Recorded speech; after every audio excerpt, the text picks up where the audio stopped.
नमस्कार दोस्तों, my YouTube channel ज्ञानार्जन नोट्स में आप सभी लोगों का स्वागत है। आज हम पढ़ेंगे रोमन भूगोलविद्ताओं के बारे में। इससे पहले हम यूनानी भूगोलविद्ताओं के बारे में देख चुके हैं। आज हम रोमन भूगोलविद्ताओं के बारे में देखेंगे। तो आइए पढ़ते हैं। यूनानी साम्राज्य के पतन के पश्चात राजनैतिक सत्ता पर रोमवासियों का अधिकार हो गया। रोम कहाँ पर है? तो ये इटली में है। इटली की जो राजधानी है वो रोम है। रोमन का क्या हुआ? किसके पतन के बाद हुआ? यूनानी सत्ता के पतन के बाद रोमन वासियों का उदय हुआ।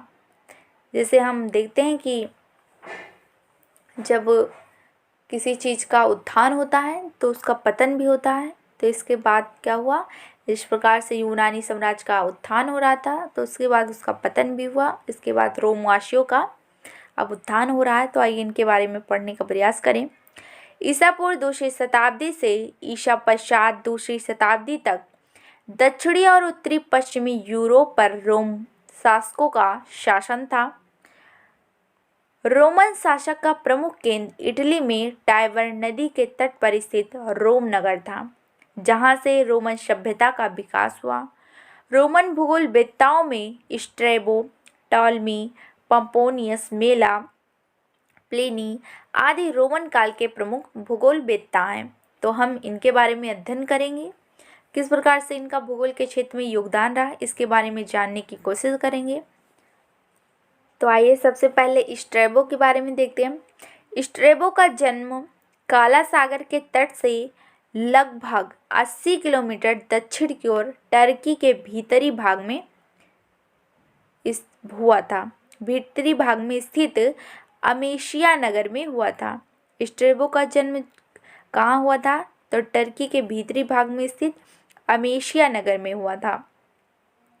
और यह काला सागर के तट से लगभग कितनी दूर था? तो 80 किलोमीटर की दूरी पर दक्षिण की ओर टर्की जो है वो स्थित है।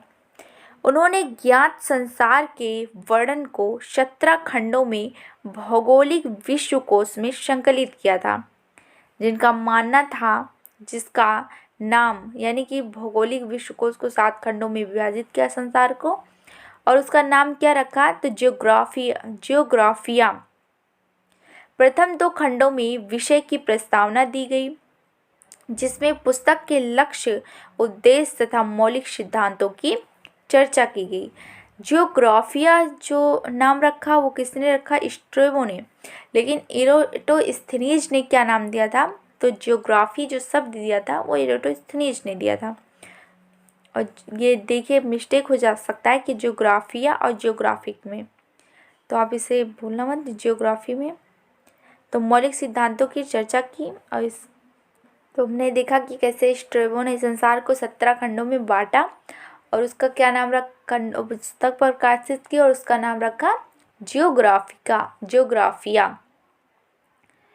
और अब हम देखेंगे पंपोनियस मेला के बारे में। पंपोनियस मेला इन्होंने लैटिन भाषा में छोटी बड़ी कई पुस्तकें लिखी, जिसमें निम्नलिखित महत्वपूर्ण इनकी पुस्तकें हैं।